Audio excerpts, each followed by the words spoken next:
Hello నేను CS రావు.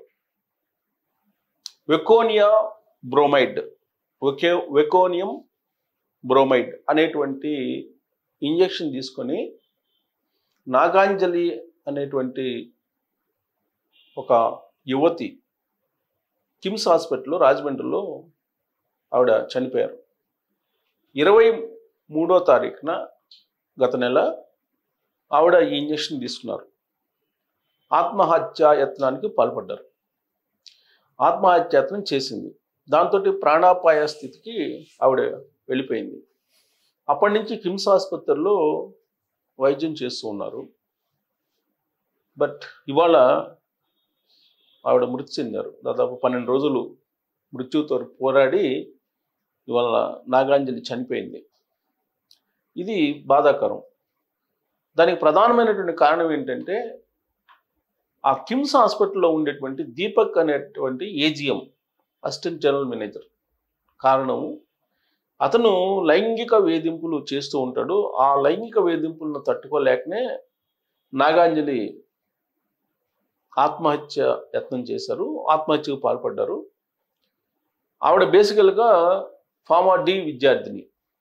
Pharma D విద్యార్థిని అయితే ఆవిడకి ఫైనల్ ఇయర్లో హాస్పిటల్లో చేయాలి కదా, హోమ్ జనరల్గా హాస్పిటల్లో చేయాలి కాబట్టి హౌస్ సర్జన్ లాగా హాస్పిటల్లో కిమ్స్ హాస్పిటల్లో చేరింది. కిమ్స్ హాస్పిటల్లో చేరినప్పటి నుంచి దీపక్ ఆ అమ్మాయిని లైంగిక వేధింపులకు గురి చేస్తున్నాడు అనేటువంటి ఆరోపణలు ఉన్నాయి. చాలా రోజులుగా ఇబ్బంది పడుతున్నాను అనేటువంటి విషయాన్ని కూడా ఆవిడ సూసైడ్ లేఖలో రాశారు. సూసైడ్ లేఖను కూడా పోలీసులు హ్యాండ్ ఓవర్ చేసుకున్నారు. ఆ సూసైడ్ లేఖలో దీపక్ చేసినటువంటి లైంగిక వేధింపుల కారణంగానే మానసికంగా కుంగిపోయి ఆవిడ ఆత్మహత్యకు పాల్పడినట్టు రాశారు. అంటే తన మరణానికి కారణం దీపక్ అనేటువంటి విషయాన్ని ఆ లేఖలో రాశారు. ఆ లేఖ పోలీసులు స్వాధీనం చేసుకున్నారనేది తెలుస్తోంది. మరి ఎందుకు దీపక్ని అరెస్ట్ చేయలేదు పోలీసులు అని అంటే, దీపక్ లోకల్గా ఉండేటువంటి ఒక ఎమ్మెల్యే దూరపు బంధువు, అండదండలు ఉన్నాయి కాబట్టి అతన్ని పోలీసులు అరెస్ట్ చేయట్లేదు, విచారించట్లేదు గత 12 రోజుల నుంచి కూడా అనేటువంటిది ఒక ఆరోపణ. యాక్చువల్గా అది కిమ్స్ హాస్పిటల్ అనేది ప్రైవేట్ది, బొల్లేని వాళ్ళది. KIMS hospital private hospital. ఆ హాస్పిటల్లో జరిగినటువంటి సంఘటన. కాకపోతే ఇక్కడ సూసైడ్ నోట్లో అక్కడ రాసినటువంటి దాని ప్రకారం నాగాంజలి దీపక్ ఒక ఎమ్మెల్యేకి సంబంధించినటువంటి దగ్గర అండ ఉంది, ఆ అండతోటే అతని మీద పోలీసులు చర్యలు తీసుకోలేదు, ఆ కారణంగానే నేను సూసైడ్ చేసుకోవాల్సి వచ్చింది అనేటువంటిది ఆవిడ రాసినటువంటి లేఖ సారాంశం. సో నిజంగా అలాంటి పరిస్థితి ఉందా? 12 రోజుల నుంచి అక్కడ ఉండేటువంటి పోలీసులు దీపక్ మీద చర్యలు తీసుకోకపోవడానికి కారణం అక్కడ ఉండేటువంటి ఒక ఎమ్మెల్యే కారణమా అనే దాని మీద ఇప్పుడు చర్చ జరుగుతుంది. ఆ అమ్మాయి సూసైడ్ అటెంప్ట్ చేయటమే దురదృష్టం. హౌస్ సర్జన్ చేయడానికి వచ్చింది ఆవిడ అమ్మాయి. మరి అలాంటి లైంగిక వేధింపులు చేస్తున్నప్పుడు హాస్పిటల్ యాజమాన్యానికి కూడా కంప్లైంట్ చేశాను అని చెప్పి చెప్తున్నారు ఆవిడ. అయినప్పటికీ వాళ్ళు చర్యలు తీసుకోలేదు అని చెప్పి చెప్తోంది. సూసైడ్ నోట్లో కూడా కొన్ని వివరాలు రాసింది. నాగాంజలి వరకే ఈ దీపక్ అనే అతను లైంగిక వేధింపులకు పరిమితం అయ్యాడా అని అంటే కాదు. హాస్పిటల్లో ఉండేటువంటి కొంతమంది సిబ్బంది మీద కూడా ఇలానే లైంగిక వేధింపులకు పాల్పడ్డాడు అనేటువంటి ఆరోపణలు ఇప్పుడు ఆయన ఎదుర్కొంటున్నారు. దాంట్లో నిజం ఎంత అనేది తేల్చాలి పోలీసులు. నాగాంజలి విషయంలో ఏం జరిగింది అని అంటే, నాగాంజలిని ఒక రకంగా మోసం చేశాడు దీపక్ అనేది చెప్తూ ఉన్నారు. ఎలా అని అంటే, అతను అసిస్టెంట్ జనరల్ మేనేజర్ కిమ్స్. ఆ కిమ్స్ హాస్పిటల్లో ఉన్నటువంటి ఆయన నాగాంజలి మీద కన్నేశాడు. ఆ సూసైడ్ నోట్ ప్రకారం చెప్తున్నాను నేను. కన్నేసి ఆ అమ్మాయిని ప్రేమలోకి దించాడు. ప్రేమలోకి దించి శారీరకంగా వాడుకున్నాడు. వాడుకున్న తర్వాత ఆవిడ పెళ్లి చేసుకోమని చెప్పి పట్టుబట్టింది అనేది చెప్తూ ఉన్నారు. అయితే అప్పటికే అతనికి పెళ్ళయింది, పిల్లలు కూడా ఉన్నారు అనేటువంటి విషయం నాగాంజలికి తెలియదు అనేది ఒక వర్షను. తెలిసినప్పటికి కూడా పెళ్లి చేసుకోవాలి నువ్వు, ఎందుకంటే లైంగికంగా వేధించావు కాబట్టి అని చెప్పి పట్టుబట్టింది.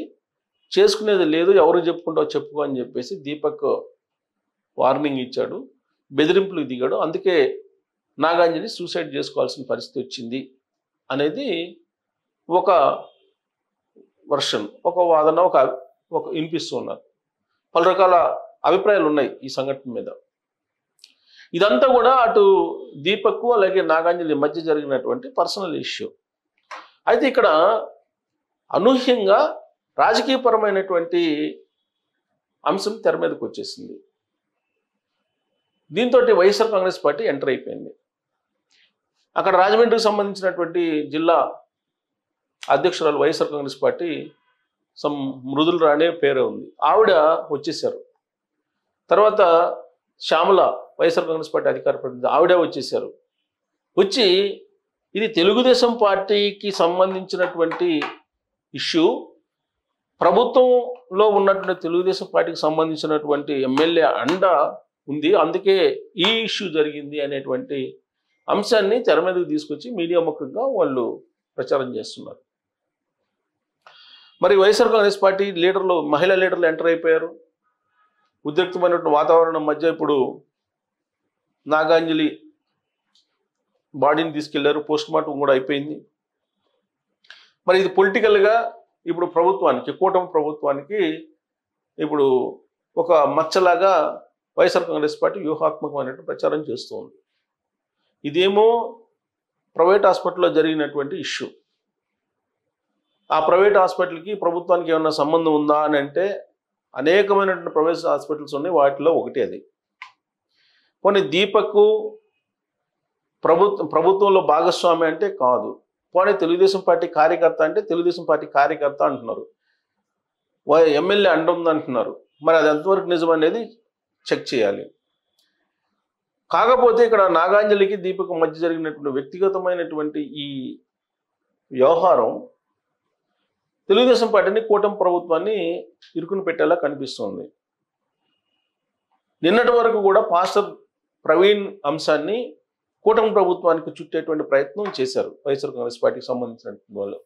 వైఎస్ఆర్ కాంగ్రెస్ పార్టీ క్రిస్టియన్ విభాగానికి సంబంధించిన అధ్యక్షుడే జాన్ బెన్నీ లింగమే రకరకాల ప్రయత్నాలు చేశాడు కూటమి ప్రభుత్వానికి చుట్టడానికి. అదేమో రోడ్డు ప్రమాదం అని చెప్పి క్లియర్గా సీసీ ఫుటేజీలు ఉంటే దాన్ని మర్డర్ కింద క్రియేట్ చేసి కూటమి ప్రభుత్వానికి చుట్టి మతపరమైనటువంటి అంశాన్ని తెర మీద తీసుకొచ్చి ఒక అన్రెస్ట్ని క్రియేట్ చేసే ప్రయత్నం ఆంధ్రప్రదేశ్లో జరిగింది. అది సద్దుమడుగుతుంది అని చెప్పి అనుకున్న సమయంలోనే ఇప్పుడు నాగాంజలి ఇష్యూ వచ్చింది. ఈ నాగాంజలి ఇష్యూని కూడా కూటమి ప్రభుత్వం మీద నెడుతుంది. దీనికి సంబంధించి సోషల్ మీడియాలో, ఇన్స్టాగ్రామ్లో కానీ, ఫేస్బుక్లో కానీ, ట్విట్టర్లో కానీ ఏ విధంగా వైఎస్ఆర్ కాంగ్రెస్ పార్టీ వాళ్ళు, ఆ పార్టీకి సంబంధించిన ప్రజలు ఈ ఇష్యూని కూటమి ప్రభుత్వానికి, తెలుగుదేశం పార్టీకి ముడిపెడుతూ మాట్లాడుతున్నారు, అలాగే ప్రచారం చేస్తున్నారు అనేది మనం ఒకసారి చూసాక కొన్ని చూస్తే ఇక్కడ మనం ఇక్కడ ట్విట్టర్ చూడొచ్చు. ఎక్స్ వేదికగా రాహుల్ అండి అతనంట 2024 వైసీపీ బలైపోయిన అంజలి, కిమ్స్ బొల్లేని ఆసుపత్రి ఏజీఎం దీపక్ వేధింపులతో ఆత్మహత్యాయత్నం, 12 రోజులుగా మృత్యుతో పోరాటం, శుక్రవారం తెల్లవారుజామున 2:30 తుది శ్వాస, హార్ట్ స్ట్రోక్తో కన్ను మూసినట్లు వైద్యుల నిర్ధారణ, పోస్ట్ మార్టం పూర్తి, స్వగ్రామానికి మృతదేహం తరలింపు. దీపక్ది మొదటి నుంచి నేర చరిత్ర, టీడీపీ ఎమ్మెల్యేకి బంధువు కావడం వల్లే బరితెగింపు, నాగాంజలికి న్యాయం చేయాలంటూ వైఎస్ఆర్సీపీ ప్రజా సంఘాలు, విద్యార్థులు డిమాండ్. ఇది నాగాంజలి ఫైల్ ఫోటో, ఇవన్నీ ఇలా ట్విట్టర్లో చేస్తున్నారు. ఇక మీరు మన గూగుల్లోకి వెళ్తే నాగాంజలి అని కొడితే, కిమ్స్ ఆసుపత్రి అని కొడితే మొత్తం వస్తుంది. ఆత్మహత్యాత్మకు పాల్పడినటువంటి ఎన్ని కిమ్స్, బొల్లేని ఆసుపత్రిలో ఇలా మొత్తం అవే వస్తాయి మీకు ట్విట్టర్లో, అన్నిట్లో ఆల్మోస్ట్ ఇప్పుడు అదేనే వస్తుంది. సో పాస్టర్ ప్రవీణ్కి మించిన విధంగా ఇప్పుడు ఈ కేసుని రాజకీయం వైపు తిప్పేటువంటి ప్రయత్నం జరుగుతుంది అని చెప్పి క్లియర్గా అర్థమవుతుంది. మరి దీంట్లో నిజంగానే పొలిటికల్ కోణం ఉందా, పొలిటికల్ కోణంలో నుంచి ఈ కేసును మనం చూడొచ్చా అనే దాని మీద మీరు నిర్ణయించచ్చు. ఎందుకంటే ఇది సున్నితమైన అంశం. దీపక్ తెలుగుదేశం పార్టీ కార్యకర్త అంటున్నారు, ప్లస్ ఎమ్మెల్యే బంధు అంటున్నారు అక్కడ. సో మరి మీరు తేల్చాలి, ఇది పొలిటికల్ కోణంలో నుంచి చూడాల్సిన సంఘటన, లేదంటే అది దీపక్ నాగాంజలి మధ్య జరిగినటువంటి సంఘటన కింద దీన్ని చూడాలా అనే దాని మీద మీరు కామెంట్ చేయొచ్చు. Thank you.